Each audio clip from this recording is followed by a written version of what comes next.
Hi, I'm Caleb. And I'm Cece. And this is CCN. I can't believe this is our final newscast together, Cece. I know, the year really just flew by. Callie's done so much for us. I'm happy that with the opening of the Sumner County campus, people from that area are going to get the experiences we have. I wish I knew just how excited they were. You're in luck. I went down to Wellington and spoke with high school math teacher Jeff Frazee on his morale towards the new facility. It's providing another opportunity for them that's nearby, so that helps. Plus, it's going to keep them around town to be able to go work at the businesses around here right away as well. Yeah, I mean, as a high school teacher, that's what you do. You build relationships with these kids, and they go away and graduate, but the thought of them is, you have the memories, and you always think about them. You're always paying attention to them, whether they're my former athletes or not. I'm looking them up and seeing what they're doing now. They always keep in touch too, and always come up and visit. And with most of them being able to stick around town, because I know some of them that they went away just to get to a better opportunity, and now we'll be able to provide that at a college here. And so they'll be able to stick around, and that just makes the family atmosphere that we have here even stronger. We're seeing it's more and more every year. These kids are motivated to grow up almost too soon sometimes, but yes, they with them being able to enter college already with probably almost half the pathway to get an associate's degree already as a 17, 18-year-old. That's going to just be, a shoe up for them to keep continuing their education and being able to get a career started, earlier. And with the competition that's out there, that's a huge thing. All these businesses are looking for some young energy, and they'll be able to provide it.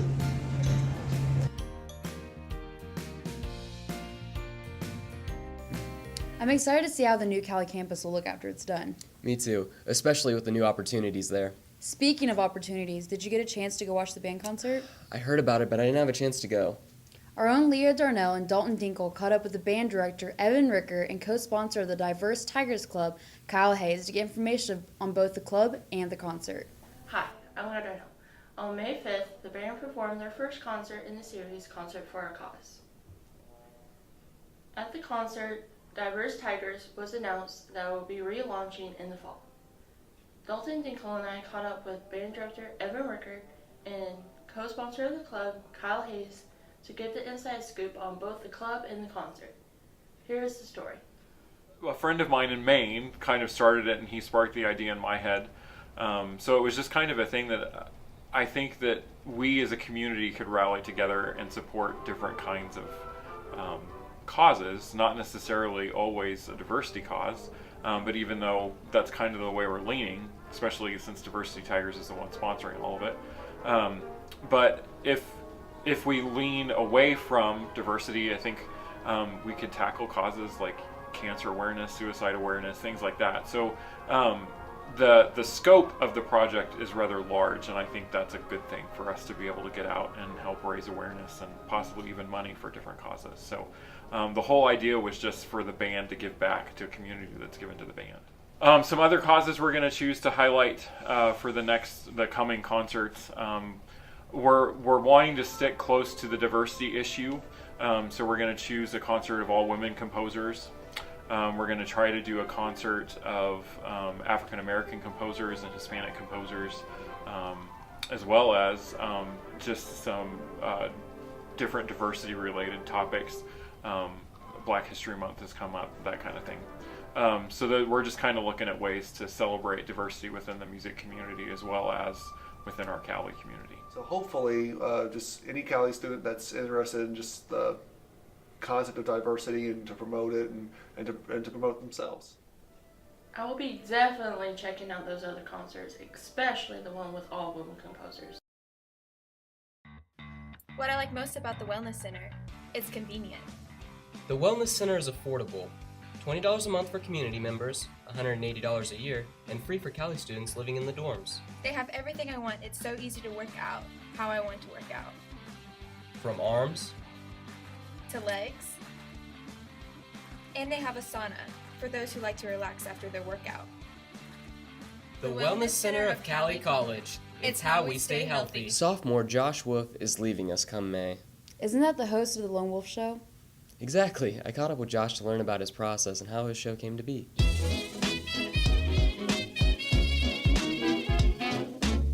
Fallon on Late Night with Jimmy Fallon. Started following him and noticed how he was very different from the other hosts. And like, he focused like literally, I couldn't see a more natural guy than Jimmy Fallon. It's like every person you saw go on his show, they were like, oh, I've known this guy for like, 20 years. He's like one of my best friends, even if they had just met, like he's like the master at that. Sophomore year of high school, he got the gig of The Tonight Show. And I was like so happy for him. I was like, yes, Jimmy, do it, And then it was then that I was like, yeah, that's what I want to do. And so I pitched the idea of having my own talk show to my high school broadcasting teacher. She loved it. We did it at the high school and kind of got me started. So yeah, it was all thanks to Jimmy. And I do want it to be my own show. And that's the thing is like, I want, how can I separate Josh Wolf and Jimmy Fallon? And slowly but surely I've been trying to find my way, but I just think there are some qualities that are different about us they're just keeping us apart. And so I have to keep close to not fall into that pattern, Well, I guess a message to my fans would be, I was blessed enough to be able to meet my idol because of what I've done here at Cali, what I did in high school, and what I've kind of built for myself. I took chances, I made opportunities, and Fallon just seemed so impressed with what I've done. And it was because I didn't say, oh, I wish I could do this. It's because I actually did it. I went out and did it, no matter what, if there were, road bumps in the way. I was like, I'm still going to do it and just find a way to do it. And so he seemed so impressed with me, and he told me, don't give up. Don't keep on doing what you're doing because you got a good thing going. And that's going to stick with me forever, of course, because it came personally from him. And so that needs to go to everybody, though, not just me. Just keep on doing what you're doing. And even if there's bumps in the road, you're going to find a way to get over it. So just keep on doing what you're doing and make your own path.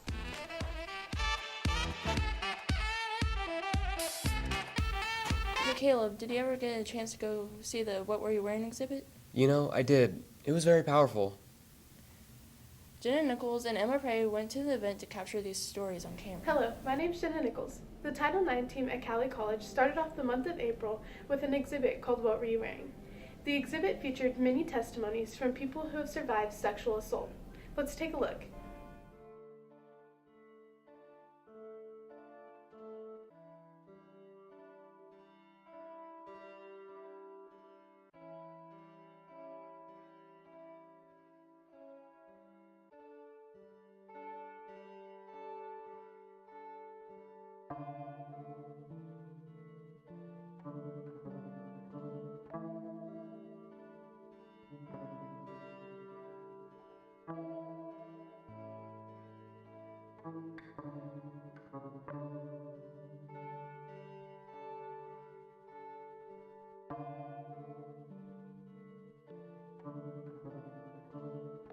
This is the first year.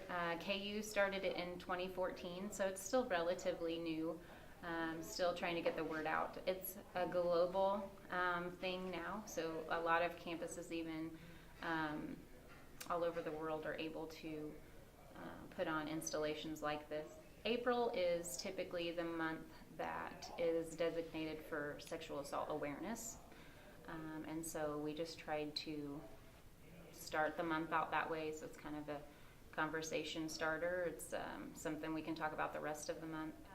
KU provided in their packet, I think it's about 50 stories from university students all over. We do set up a booth where survivors in our community can share their story anonymously, and if they choose to, it can be donated to the What Were You Wearing campaign to be used anonymously locally and globally. What a powerful way to start off a month dedicated to sexual assault awareness. Looking for a quick burst of energy? Come on down to Credo Coffee at 1507 North Summit Avenue in Arkansas City. They offer a wide variety of beverages, from kids' drinks to coffee and so much more. Credo Coffee was recently named a favorite in the Cali County Reader's Choice Awards and has since expanded their menu to offer fruit smoothies, infused Red Bulls, and milkshakes. Give Credo a try anytime between 6 a.m. and 8 p.m. Monday through Saturday and 8 a.m. to 6 p.m. on Sunday. Reading the testimonies was very haunting.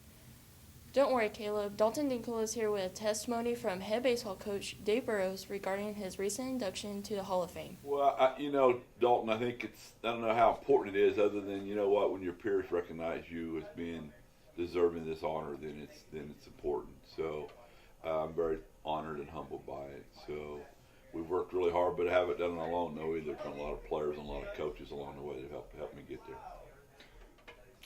Oh, I don't know. I mean, I don't think it's changed that much. I think kids are still kids. I think play is still play. Guys are still working hard. I mean, there's probably more rules. I mean, you can't be as aggressive as you used to be. You can't run over the catcher. You can't break up double plays. And there's a limit of games. But as far as being around the everyday, just being around kids, I think kids are the same now as they were 35 years ago. Oh, like I said, it's special because, like I said, if they think that much of my ability and what we've done here, then it makes me feel really good. And it's something we want to share with everybody that's ever passed through this program, though. So it's it's a big deal because not many guys get to do it. And like I said, you're completely, honored without words about, that people think that much of me, what we've done. Thanks Coach Burrows for the awesome insight on the induction, and congratulations. Speaking of Hall of Fame, 22 students from the studios of Lindsay Allen and David Smith had the chance to be in the spotlight. On May 3rd, the student vocal recital happened. Brady Holmes and Marcela Dantes have the story. Thanks, guys. I'm Marcela Dantes. It's May 3rd, and the student music recital is about to happen here in the Right Room. Proud of your boy, I'll make you proud of your boy. The music recital is a request for the vocal classes. Does that work like a final? How does that work? Yes, so each student is enrolled in 2 courses when they are a voice student. They don't even have to be major. If they just love to sing, their only requirement is that they're in choir. So once they're in choir, then they're allowed to take voice lessons. And voice lessons, you're also required to then be concurrently enrolled in Applied Voice Seminar. And that is the course that this particular recital is a final for. I will find the answer. I'll never desert you. All the odds are in my favor. Something's bound to begin. Turn your face away from the garish light of day. Who decides who is blameless? No one ever says it. Demonio sei tu sola del mio fer. How did you pick that song? I actually had asked specifically at the beginning of the year to do a jazz song. I'm very into jazz. I like Billie Holiday and Ella Fitzgerald and that style. So when he gave me this song by Billie Holiday, I was really excited about it. So at the end of the season, or at the end of the semester, when he asked to pick a song, it was not really a question. When you're gone and spending ends, they don't come no more. I didn't know that Collie had so many talents. What do you guys think? I didn't know either. It's really impressive how well they did.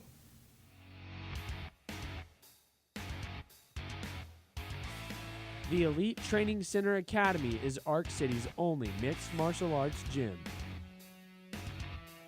They offer classes in Brazilian Jiu-Jitsu, cardio kickboxing, Muay Thai, and no-gi. Head coach Steve Bruce holds a brown belt in BJJ under Christian Durr, a student of world champion Jean-Jacques Machado. Elite Training Center Academy. Sign up for your class today. One way to get involved on campus is becoming a student ambassador.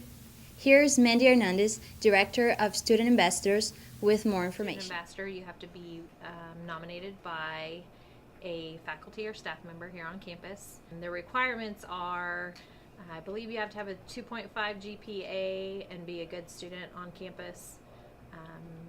You're required to spend 2 hours a week here in the admissions office, and you will be doing campus tours.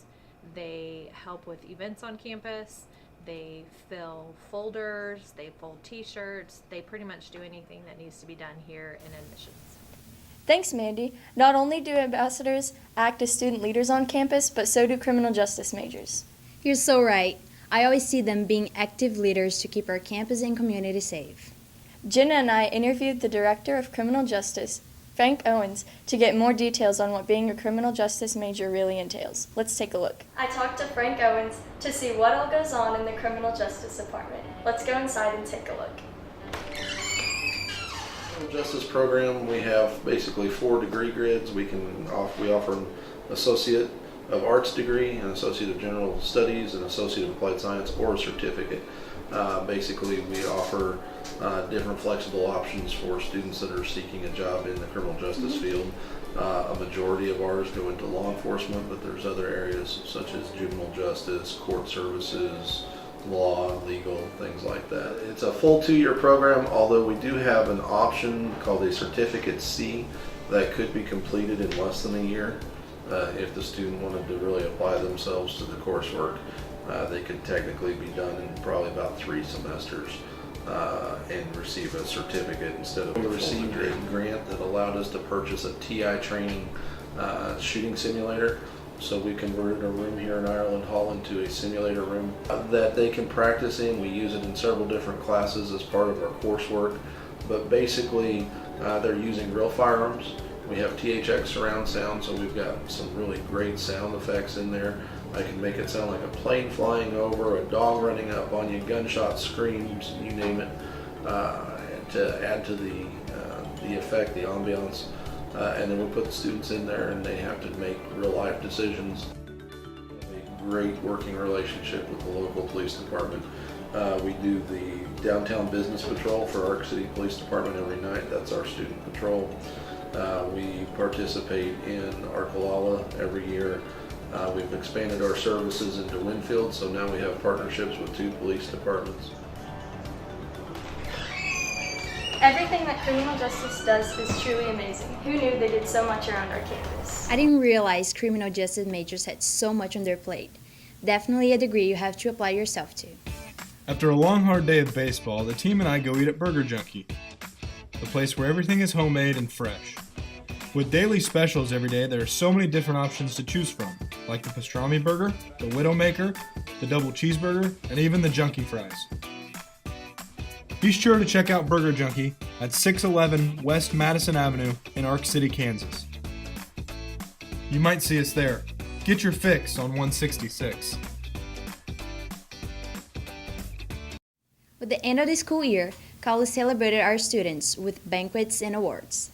Here is Marcella Dantes and Brady Holmes with the Honor and Awards Bengal and Athletic Banquet. The end of the year comes with honoring students, athletes, and performers. Marcella Dantes and I attended every end of the year banquet. Check out these highlights. The Honors and Awards Banquet, held April 17th, honored sophomores and freshmen alike. The heads and advisors of each department and club honored whichever students they felt had made an impact at Cali, from student ambassadors to PTK to band. At the end of the evening, Kelsey Whitcomb was named Student of the Year. Whitcomb was also awarded the September Student of the Month and holds officer positions in many clubs on campus.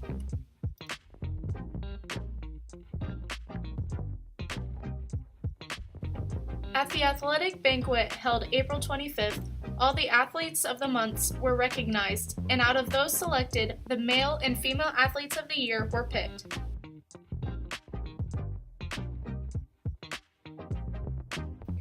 Jake Hawker of soccer and Thais Lindemeyer Gomes of track were given the honor.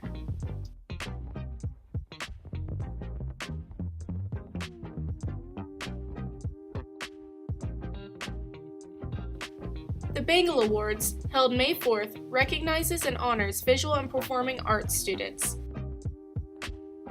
This year's banquet honored the theater and choir departments, and since this was only the second year the Bengal Awards has taken place, the night got a little emotional. One of the most fantastic things about this college is it's not just that, it is the family aspect. It is what is the friendships that we create here. You guys are very much loved and always welcomed in these doors. You will be very missed and you will do great things. It's a sad time to honor those sophomores who will be leaving us this year, but their time here will not be forgotten. We've learned quite a bit this year, haven't we? Yes, we did. It's been a great year for all of us. Online learning, as far as how students learn differently online, I think it's more of online learning allows an opportunity for convenience.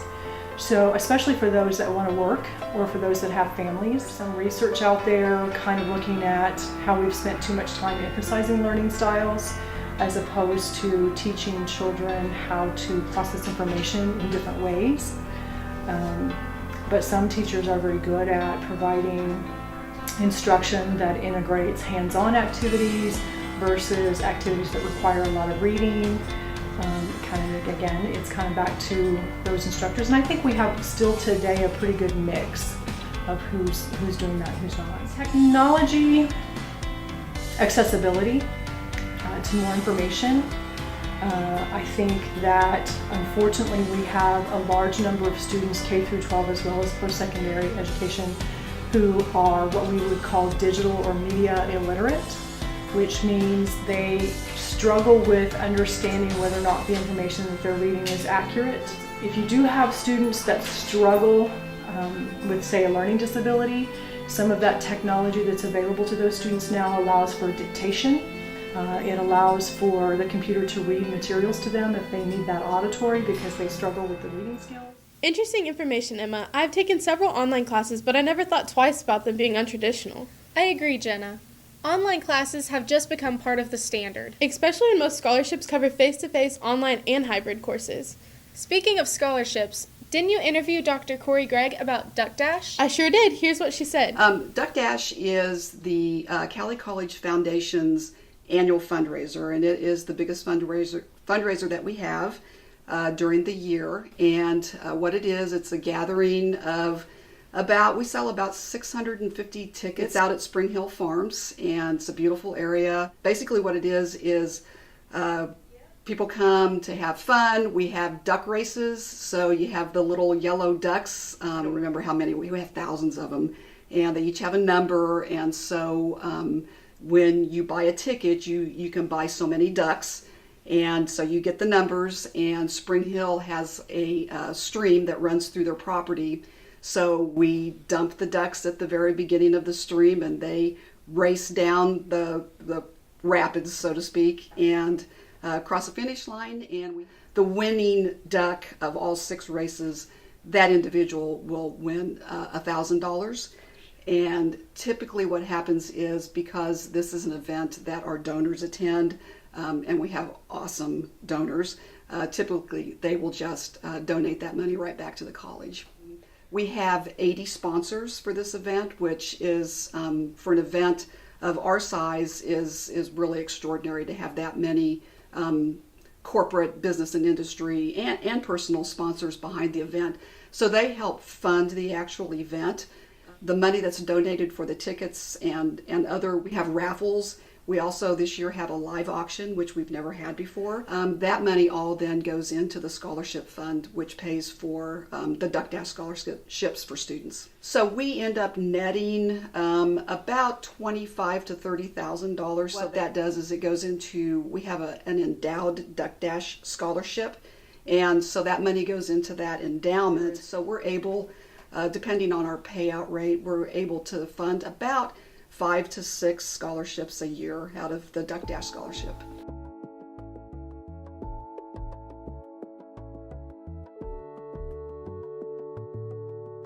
And Angels in the Attic actually are not the individuals that work here. They are actually the people in our community. We have many angels out there in our community. We have seen it for years, working through the Salvation Army with all the Christmas programs, helping with the food pantry. All we had to do is put an ad in the paper and say, our pantry is low. And people would start pouring in with food. And when it came to the children's Christmas, our community always came together.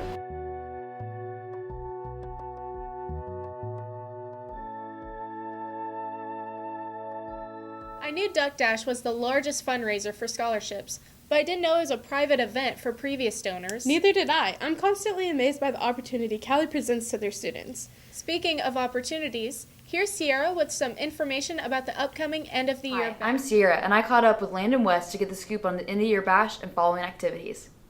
Hi there, my name is Landon West. I'm the Director of Student Life here at Cali College. The end-of-the-year bash is coming up on May 10th, and we're going to have a vendor come in with a couple different items. They're going to come in with some inflatables. They have a 27-foot high water slide with a slip and slide that'll be attached to it. They're also going to be bringing in a mechanical bull, a bungee tramp, also have a Zorb track, which is kind of like a hamster ball, and soccer darts as well. They're going to bring in another inflatable, and it's kind of like you kick a soccer ball, but you're kicking it into a dartboard, and just give an overall outdoor experience and fun time, laid-back atmosphere, and just kind of to wrap up the end of the year and have fun for students and faculty and staff alike. Just a good afternoon, evening, and after that, we will have an opportunity to go to Penguin Paradise, which is a company uptown. It'll be across from Brahms, and they will provide medium ices for all the students, snow cones for all the students. We do have a couple things coming up for finals week as well. On Monday the 14th, we will have Beat Your Finals, and it's kind of a fun thing I want to try. We've got a bunch of pinatas that we picked up, and we'll fill with candy and other goodies for students. Bring all the students, all your friends, your study groups, whomever you wish. Come to the dining hall on the 14th from 10 to 11 p.m. Get some food, some brain food as I call it, but that'll be 14th. On Tuesday the 15th, we will have our finals massages come in. And again, just one more thing that we want to provide back to the students to have the stress-free finals and to a good farewell, to finish strong here at the end of their spring semester 2018. So I just hope you guys take advantage of the last couple weeks here at Cali. Enjoy your time, and hopefully you finish strong with the semester, and we wish you well into the summer. And graduates, congratulations. Thank you, Landon. Everything for the end-of-the-year bash is going to be so much fun. It's going to be such a great way to relieve some stress. Bash looked like it was fun. Did you go, Brady? No, but that was the last activity before the biggest event of the year. Oh yeah, commencement was May 12th and I graduated. So did I. Dalton Dinkle and Leah Darnell caught up with Dr. Arnett, Christy Shaw, and President Riddle to see what advice to offer the graduates. Hi, I'm Dalton Dinkle. On May 12th, graduated sophomores walked across the stage to receive a diploma or a certificate. Leah Darnell and I caught up with administrators and Cali College president to see if they had any advice for graduating sophomores. Here's the story. My advice for graduating sophomores was be pretty darn sure about what you want to do next. Don't be afraid to do something unconventional, especially if you're paying for it yourself, not relying on someone else to pay for it. But to be really committed to whatever you do next, whether it's a job, whether it's going on to a 4-year school, whether it's working for the Peace Corps, exploring the world, whatever. Just be confident that it's what you really want to do and that you're ready to do. Some advice that I would offer our new grads would be focus on where you're going, not where you've been, because you get what you focus on. So keep the end prize in your mind at all times. I'd say that's what I would say. Be courageous. Take on the things that oftentimes others either may shy away from or be afraid of, because you only get one swing at that pitch in life. You get one chance on that merry-go-round. You don't want to look back and say, I could have, I should have, I might have, what might have been different? I'm often brought to that phrase, that very familiar poem by Robert Frost. And you think about the two roads diverge in the woods, and which one are you going to take? Which path are you going to travel? And oftentimes you need to think about, how am I going to be courageous? So for the new graduates, be courageous, be persistent, make a difference. And so whether it's into a career path, into a career field, make a difference there. If you're going to transition to another university, that's fantastic. But then put your mind down to it and make sure you make the time count. That's some great advice I'll definitely consider for the next chapter of my life. What advice do you have for yourself and graduating sophomores? Always follow your dreams, even if it means getting out of your comfort zone and failing a time or two. That is some great advice. Definitely following all that advice for my next chapter in life. For the last time, I'm Jenna Nichols. And I'm Brady Holmes. And that's the No for Now. Whoa, wait a minute, guys. We forgot something. The sports update. Women's tennis continued a great season, finishing 8th overall. The NJCAA 10th ranked Tigers placed 2 doubles teams and 1 singles player in the tournament in Waco, Texas. Track and men's tennis. At the time of this airing, we do not know the results of the men's tennis and track team. Currently, the tennis team is placed 5th, headed to Plano, Texas in search of a title. Track is headed 45 minutes north to Butler County for nationals. Back to back, the softball team is repeating at the national tournament for the 2nd straight year. 8 sophomores led the way for a 39-14 record. Keep an eye out for these women at the national tournament in Clinton, Mississippi. Good luck to the Tigers as they play today at 3:30 against the Madison Wolfpack. Baseball tried for a three-peat in the Region 6 qualifier to move on to Grand Junction for the World Series. Instead, the Tigers finished the year at 45-11 following a loss to the 18th ranked Barton County Cougars. A great season for all of Cali sports. Best of luck to everyone in 2019 and 2020.